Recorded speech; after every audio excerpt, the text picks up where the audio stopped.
pleine prédication, devant ses fidèles réunis pour le culte dominical. Ce drame s'est produit un dimanche matin ordinaire, alors que les chants de louanges résonnaient et que les croyants s'unissaient dans la prière.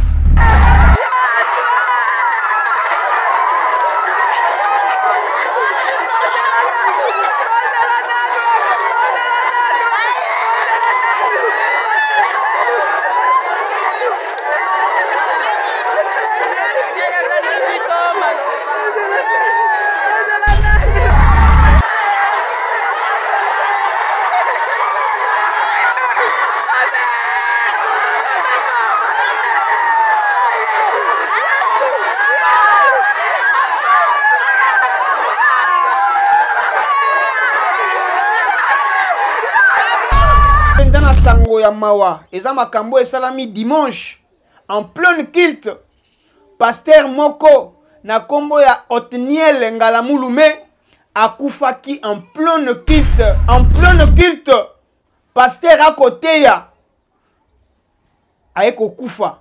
Batu ba moni ndenga asali malaise, akwei ba memie na hôpital pe akufi. Bayebi siso pasteur azalaki vraiment malade.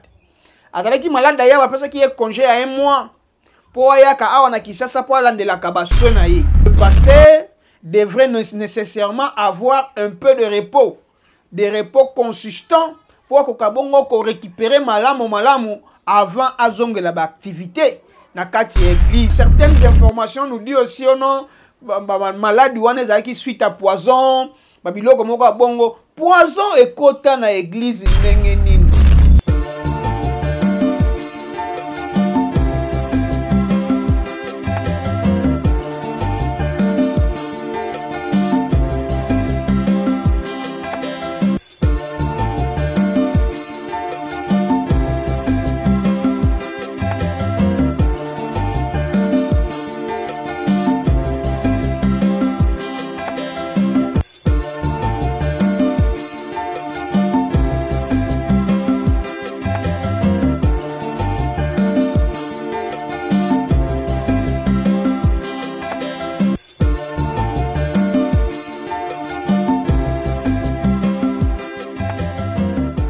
Bien, merci beaucoup dans la réconciliation pro télévision. Merci beaucoup dans Balandignon sur Église Corps du Christ.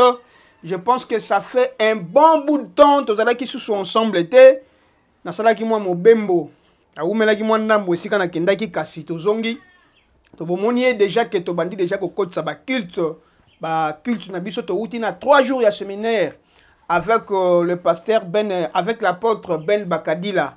La réconciliation pro télévision et à la capé ministère international de la réconciliation. Donc voilà, on a 3 jours, il y a un séminaire de prière intense et pas puis apôtre Ben Bakadila après chaque biso à talisa kibiso o ezalaki bongo mo bangé na likambo zalaki bongo le père et le fils et zalaki thème na biso. Pendant ces 3 jours, Dieu nous avait vraiment bénis et Dieu a fait de grandes choses dans le ministère international de la réconciliation avec l'apôtre Ben Bakadila. Avec objectivité, talaka apôtre à tout qui pena et sika et ça la moi pas si mais chose à la quitter parce que en tant qu'apôtre et sengeli ate ya kaka vérité yango tolobaka bongo teya vérité kakande bimaka na monoko na yo pona ko préparer épouse du Christ pona ko kende bongo koyamba Yesu na biso tango akozonga na seconde venue. Donc voilà ce qui a été programme ozaki nango na ministère international de la réconciliation. Kasi awana ministère international de la réconciliation to la capé na télévision na biso to benga kango la réconciliation pro télévision yango oyo ndelelo to ko sala ba analyse to ko sala ba émission pona ko édifier et corps de Christ pona ko édifier corps de Christ. Kasi to za penza na sango ya mawa eza makambo esalami dimanche en plein culte. Pasteur moko na kombo ya Otniel Ngalamulume akufaki en plein culte ezali bongo na mboka ya Mwanda na église PFM. PFM ezali bongo paroisse francophone Mwanda. paroisse francophone Mwanda ezali bongo paroisse moko ezali parmi ba paroisse oyo ezali na kati ya église CAC Mwanda. Même au moment où pendant qu'on se séparait pour bakende ko la paroisse wana, nous étions là. Nous étions parmi les personnes qui ont accompagné qui peut faire Mwanda na ba début pour ba ko kabongo ko la extinction topé paroisse oyo wana. Kasi pasi esali nini en plein culte pasteur à côté ya aeko kufa batu ba moni ndenga asali malaise akwei ba memie na hôpital pe ya kufi. Kasi avant to ebisa bino pasteur akufi na nini, qu'est-ce qui a fait ça? Bon na ba image oyo to lakisa bino mais tozo ko annoncer pe à part la mort ya pasteur na biso Otniel Ngalamulume oyo akufaki na Mwanda, to bungisi pe une enseignante dévouée o abandaki kotangisa bana malamu penza na kati école Yolo Sud EPD Yolo Sud.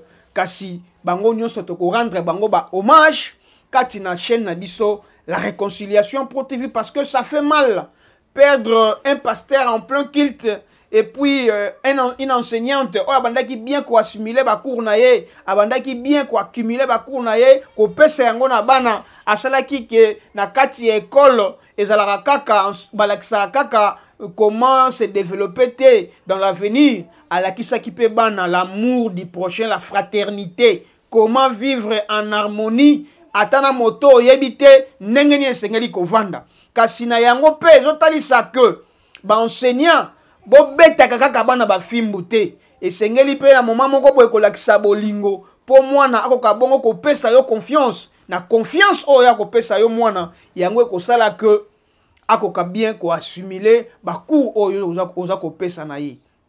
Kasi avant tokota na ba détail ya makambo oyo nazochela bino non ba image tolanda ndenge ndeko oyo pasteur oyo akweyaki na kati ya chœur akufi enseigne plutôt kaka ndenge papa Wemba akufaka en scène pendant le concert, pe pasteur oyo akufi en scène pendant le culte en train de prêcher bana na Nzambe.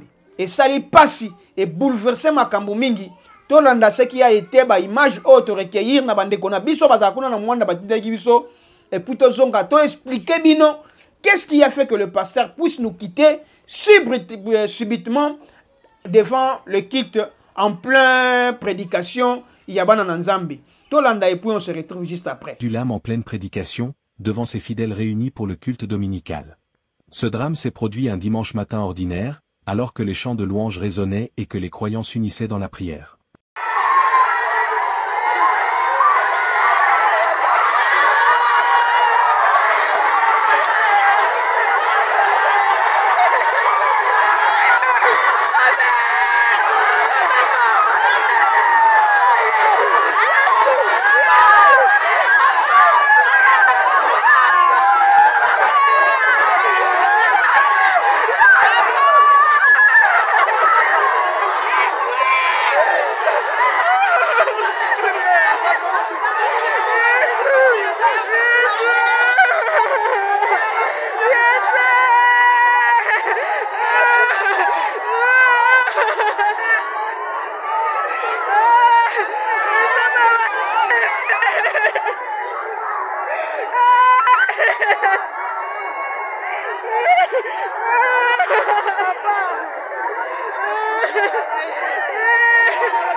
bolandi wana comment est-ce que libota na nzambe corps de Christ il y a PFM Mwanda bazalaki touché baleli papa na bango baleli moto bande côté ya bango liloba baleli moto bande ko encadrer bango spirituellement.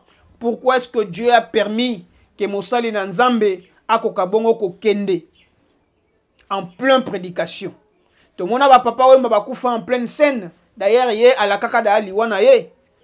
Mais pour na pasteur Oyo Otniel Ngalamulume, c'était réellement quoi? Selon les informations que nous avons relayées, que nous avions retenues, pardon, que nous avions interviewé, ben ici ce pasteur azalaki vraiment malade. Azalaki malade d'ailleurs parce qu'il est congé à 1 mois pour ayaka awana kisasa pour aller de la kabaswe na ye. Après congé on est aussi là en pleine convalescence ndeyaki kozonga et petango azongaki nde azongeleki makambo na ya côté ya. Donc prédication oyo ya suka oyo bande côté ya batu avant kende boye. Ezalaki juste après convalescence na ye tango azongi nde makambo ekokuta na ye. Yango epesi biso tokoloba ni na place wana esengeli ko chekaka bien banzoto na biso. Tolobaka yango awa dans na corps du Christ esengeli pe to contrôlaka banzoto na biso pamba te toyebi te nini to pe eloko nini ekoki ko benda biso si rapidement to kende. Bato mingi bako kufa subitement pas par la volonté de Dieu mais simplement par une sorte de négligence. Moto mwanzoto eko sala malamu te kasi yazaka na besoin ya ko sala mosala. Oui, travailler pour la gloire de Dieu c'est une bonne chose, mais entretenir les corps c'est aussi mieux. Donc le pasteur devrait nécessairement avoir un peu de repos, des repos consistants pour ko récupérer malamu avant azonge la activité na kati église. Tellement ezalaki à la va vite et il ne pensait pas aussi que malaise oyo kokai ko zoyer na chair. Et puis voilà, malaise est koti puis il est parti. Il est parti, pardon. Donc, tokosenga na ba pasteur, kaka ba pasteur oyote, lui il est déjà parti. Pasteur Nabiso Ngalamulume, paix à son âme, il est parti. D'ailleurs, nous présentons nos sincères condoléances na PFM Mwanda. Nous représentons nos sincères condoléances Nabiso na église ya CEAC Mwanda. Pourquoi pas église ya CEAC à travers la République démocratique du Congo. Et puis, toko présenter nos sincères condoléances Nabiso na corps du Christ oyo bango nyonso. Touti ko bungisa bongo pasteur Otniel Ngalamulume oyo akufaki en pleine scène, en pleine culte pendant qu'il était en train de prêcher. Yango toko lo banabiso ba itotikali esengeli komite la kamalamu. Le diable est propre aussi en profiter à cotisser moi esprit à négligence pour akoka bongo kolongola aussi rapidement. Donc liwa oyo ya pasteur Ngalamulume et sali biso pasi et sali ba fidèle. Il y a PFM Mwanda Passi, mais Esengeli Kaka faire avec. Dieu a voulu que Zala Bongo, parce que peut-être aussi, et Kokaki peut kozala, ba destin en Zambé pour être pasteur, Akoka Bongo Kotika Biso en pleine culte. Tokanisa bando kite, Tobele la bando kite, Biso bana na Nzambe, Tolobake non, c'est liwa moko normal. Ezali wa moko normal to kota na ba piège ya ba païen te ba pagano pour dire que non il a été tout ça. Mais dis-moi certaines informations nous dit aussi non malade wana ezaki suite à poison ba biloko moko bongo poison et kota na église ndenge nini bokote ya batu ndenge nini soki biso moko na kati église to kotisi poison. Je ne confirme pas que cette mort, mais selon des rumeurs, aujourd'hui sur place, les malades, pasteur Nabiso Kobela, on soupçonnait aussi qu'ils avaient poison. Donc je disais, on soupçonnait qu'ils avaient poison. Kasito komituna, poison est côté dans l'église nengenini. Na milliers de pagans on paie, tokolo bakeno eza ba tiraillement, ba guerre d'esprit et consort. mais na kati ya libota na nzambe poison ekota ndenge nini. Cela ne dit pas que je suis en train de confirmer que non, pasteur, non, c'est des rumeurs, mais on en profite aussi pour donner quelques conseils. Poison ekota na église ndenge nini. Ba pasteur bakoma ko bomana. Ba pasteur bakoma ko sala makambo oyo eleki même na ba pagano basala kate. Yango na opesa ka ye moko raison. Na frère Patrice Ngoyi Musoko o ayemba à l'époque. Aba ezaka nzembo ya frère Patrice Péter. Jour musu na ko sala ba émission pour na ko faire révéler certaines personnes o batikala na ba moi ba ignorance que ba nzembo musu frère Patrice ayemba ke zaka ya yete. Ezaka bongo ya frère Lifoko du ciel. À l'époque frère Lifoko du ciel ande ko sambela na assemblée. Bon, avant frère ya assemblée, ba frère ya message du temps de la fin. À l'époque bango babande ko mona ke non ko sala banzembo ko bando tekela batu banzembo na ba cassette ezaki lisumu. Yango bande ko yemba kana bandako alors frère Patrice ça banzembo wana nda yemba yango. Qu'est-ce qu'il a dit dans cette chanson? Alors que j'ai cherché le monde, je l'ai trouvé à l'église. Et puis je cherche l'église, je l'ai trouvé dans le monde. Confusion. Cette confusion est kota na kati ya église corps du Christ. Na kati ya ba église de réveil et uta wapi. Lele oyo ba guerre comme na kati ya ba église, vous ne pouvez pas avoir l'idée. Frère oyo alingaka aboma sœur oyo alingaka sala boye, pasteur oyo na oyo wana bayoka na kate, pasteur na oyo wana ba pesa na ba bwaka na ba mbwakela. Oh, achelaki ye poison, oh, atindaki ser moko kuna, akende babima na ye bazwa, ba mutakalize pasteur. Donc, makambo koma ko salama na ba église. D'ailleurs, na obete la bino di solo moko. Ndeko moko abete la yenga li solo. Il y avait un pasteur. Là, c'est en parenthèse, hein, par rapport à liwa ya ndeko na biso, pasteur, oh, yakufaki na mwana. Il y avait un pasteur. Azaki na moi, azane na moi si na ye bi marié, maman pasteur pas à la église. Kasi parmi ba protocole les aïe pe na moi petite moko abimaranaï. Alors jour on a passé à teya pena maté ya biloko teya pena oyebi ba micro na biso ya ba sans fil yango pasteur bande ko salela.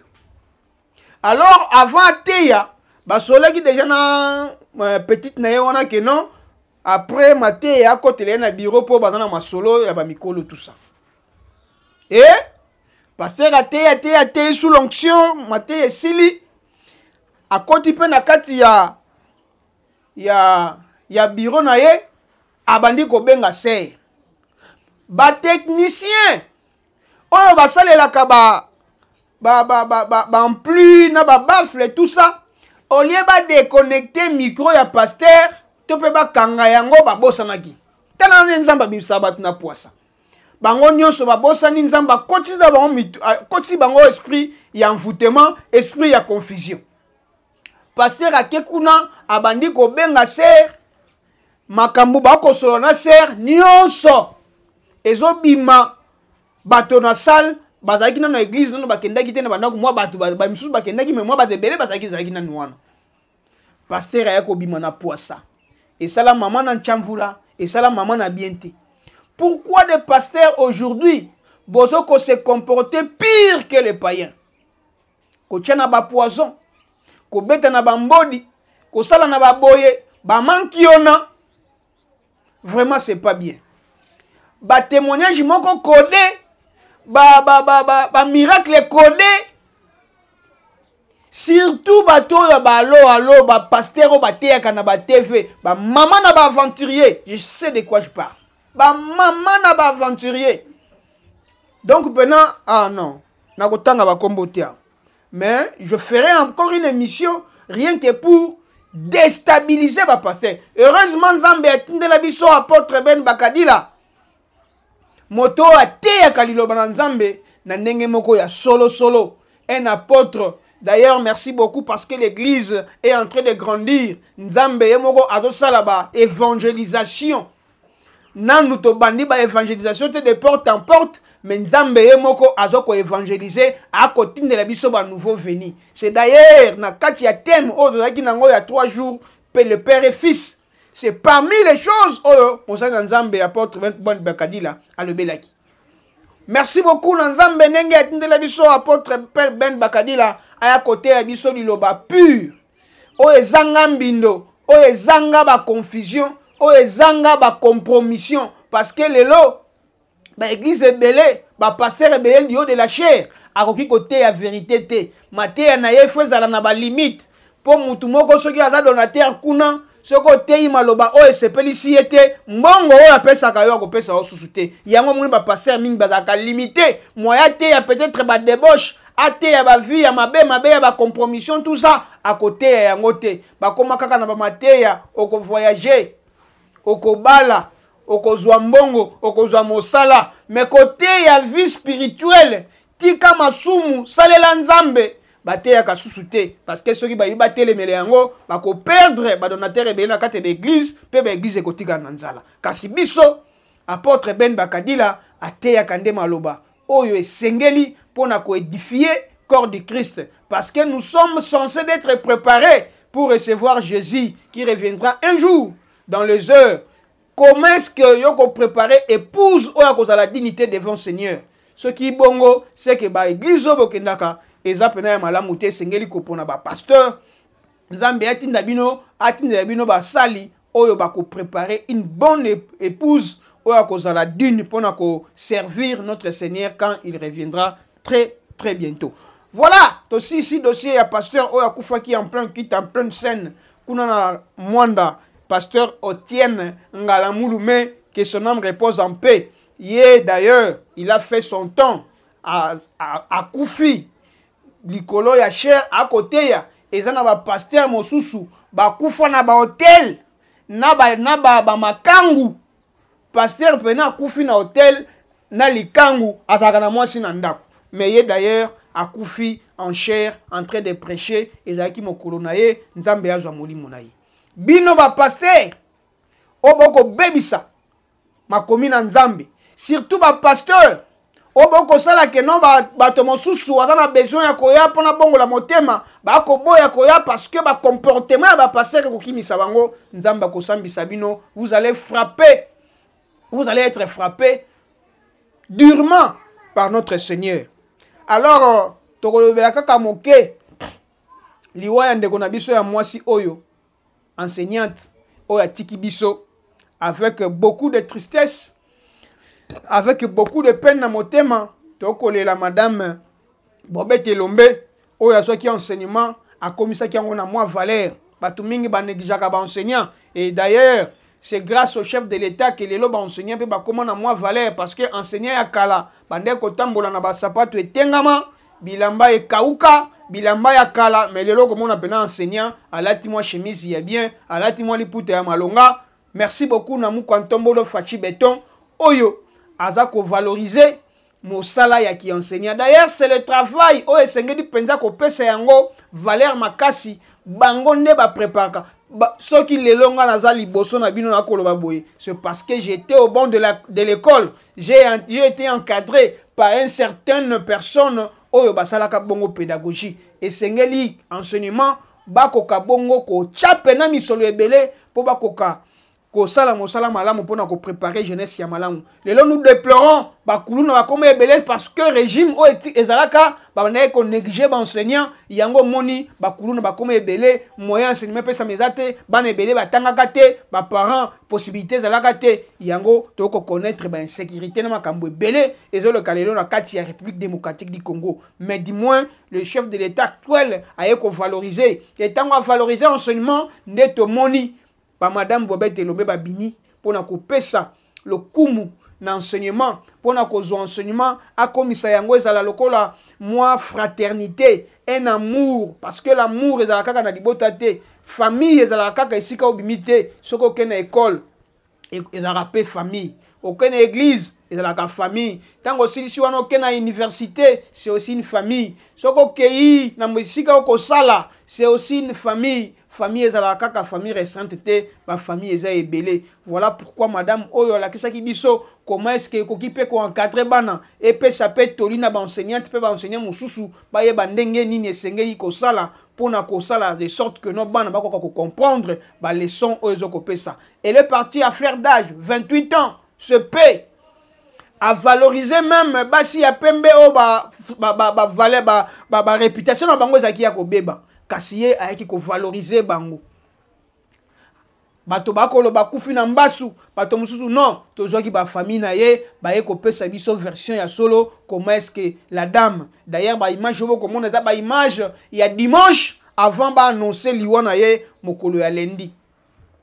Nos sincères condoléances na libota tokozala wana pona kolakisa bino déroulement ya makambo nyonso et tokosenga na ba autorité bakoka bongo ko honorer cette dame asalaki mosala ya malamu. Il a fallu bénéficier na titre de honorifique wana pendant son vivant, mais Dieu a voulu qu'il y ait kende sitôt et biso toko accompagner libota toko accompagner ba autorité bakoka ko mérite bakoka ko honorer et cette dame.